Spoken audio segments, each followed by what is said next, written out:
Hey everyone, welcome back to the channel. So something unexpectedly happened.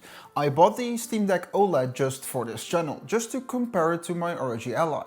But now it's slowly replacing it as my main handheld. I didn't see this one coming and I want to break down why.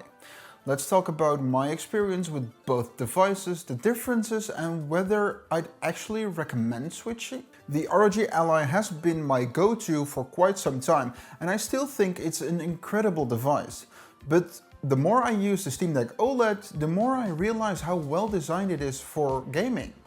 It's not just about the specs, it's about the experience as a whole. Honestly, I bought the Steam Deck OLED because it's the most popular handheld and I needed it for content. Simple as that. But I also was really curious about SteamOS, which gets a lot of praise and the only way to experience it properly right now is the Steam Deck. I went for the OLED version because I heard that the LCD on the original model wasn't that great. If you like videos like these, please subscribe. First thoughts about the Steam Deck?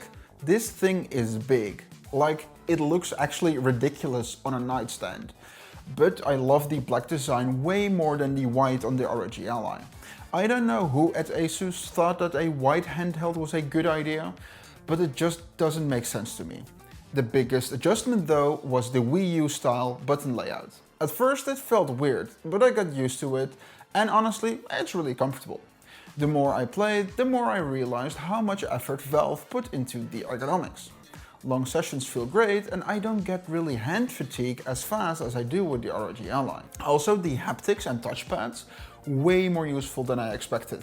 I didn't know how often I want a precise way to navigate menu, especially when dealing with emulators or even navigating SteamOS itself in desktop mode. So, in my last video I said the Steam Deck OLED screen looked sharp and the colors are amazing. And while that's still true, after spending some more time with it, I have a few corrections to make. When running at 1080p, the ROG Ally screen is definitely sharper. No contest, higher resolution is a higher resolution. But weirdly enough, 720p still looks slightly better on the Steam Deck OLED screen compared to 720p on the ROG Ally. Another major thing. The ROG Ally's variable refresh rate screen makes a huge difference between fluctuating frame rates. On the Steam Deck, if your FPS isn't stable, you really need to cap your FPS for a smoother experience. On the ROG Ally, VRR helps to smooth it out naturally. Then there is HDR. Honestly, I haven't really noticed a big difference between HDR and SDR in my games, but in SDR mode, the ROG Ally's LCD is surprisingly close to the OLED. The difference isn't as massive as I expected. That said, in darker games, the OLED's true blacks make a huge difference. Battery life is one of the biggest differences between these two devices. The Steam Deck OLED easily wins in this category, offering around 2.5 hours of playtime straight out of the box.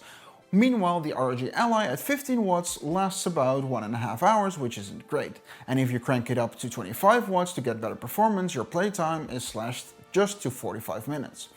On the other hand, the ROG Ally has a clear edge in performance. When running at full power, it's capable of handling most demanding games with higher settings compared to the Steam Deck OLED.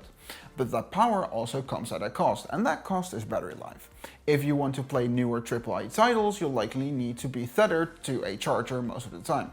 For games that are optimized, the Steam Deck holds up really well. But newer AAA titles, you'll probably struggle on both devices. Like Monster Hunter Wilds? Forget about it.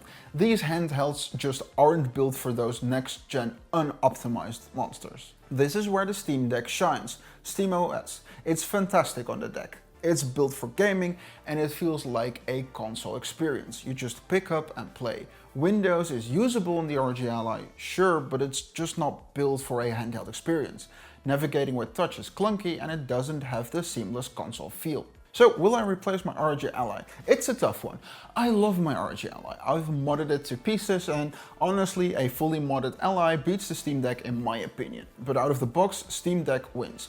If you only have the budget for one handheld, I'd recommend to get the Steam Deck. It's just ready to go on the moment you take it out of the box. And if you're open to playing older games instead of chasing the latest AAA titles, you'll get an amazing experience. That said, the ROG Ally still has its place. If you're willing to tweak, install custom software and deal with Windows, it's an incredible handheld. But pure ease of use, Steam Deck all the way. So yeah, I didn't expect this, but the Steam Deck OLED is slowly taking over as my main handheld. But what do you guys think? Are you Team ROG Ally or Team Steam Deck? Drop your thoughts in the comments down below and don't forget to like, subscribe, and I'll catch you in the next one. Bye bye.